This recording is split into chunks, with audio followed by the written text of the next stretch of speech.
Rimpi motivation and effect চেনেলৰ অন্য এটি ভিডিঅ'লৈ সকলোকে স্বাগতম জনাইছোঁ। বন্ধু বান্ধৱীসকল, আপোনালোকে ঘড়ী হাতত পিন্ধে, ঘড়ী মোবাইলত ৰাখে।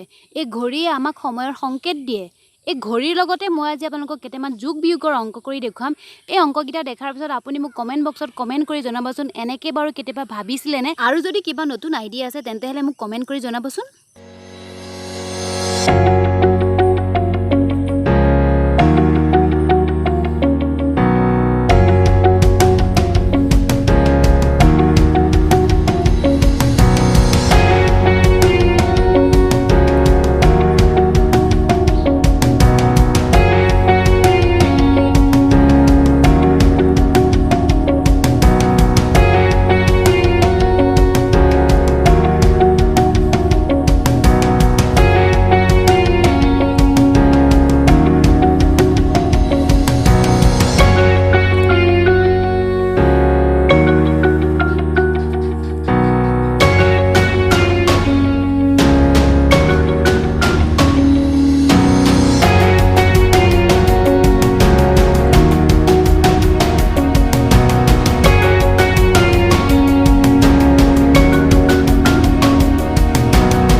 এতিয়া মই আপোনালোকক ক'ব বিচাৰিছোঁ যে আমাৰ জীৱনত সমস্যাবোৰ বিভিন্ন ছাইডৰ পৰা আহিব পাৰে আৰু এই সমস্যাবোৰৰ সমাধান যেতিয়া আমি এটা ৰাস্তাৰে কৰিব নোৱাৰোঁ, আমি চিন্তিত হৈ পৰোঁ, আমাৰ মন মগজুৱে কাম নকৰা হৈ পৰে।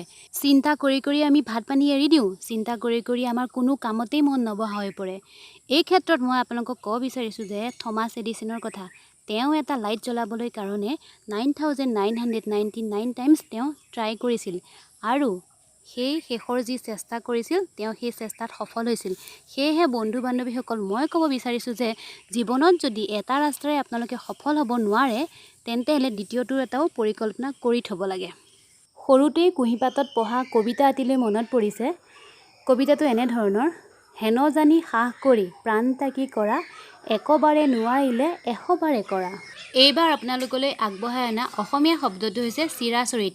চিৰাচৰিত হৈছে চিৰকালৰ বাবে চলি থকা।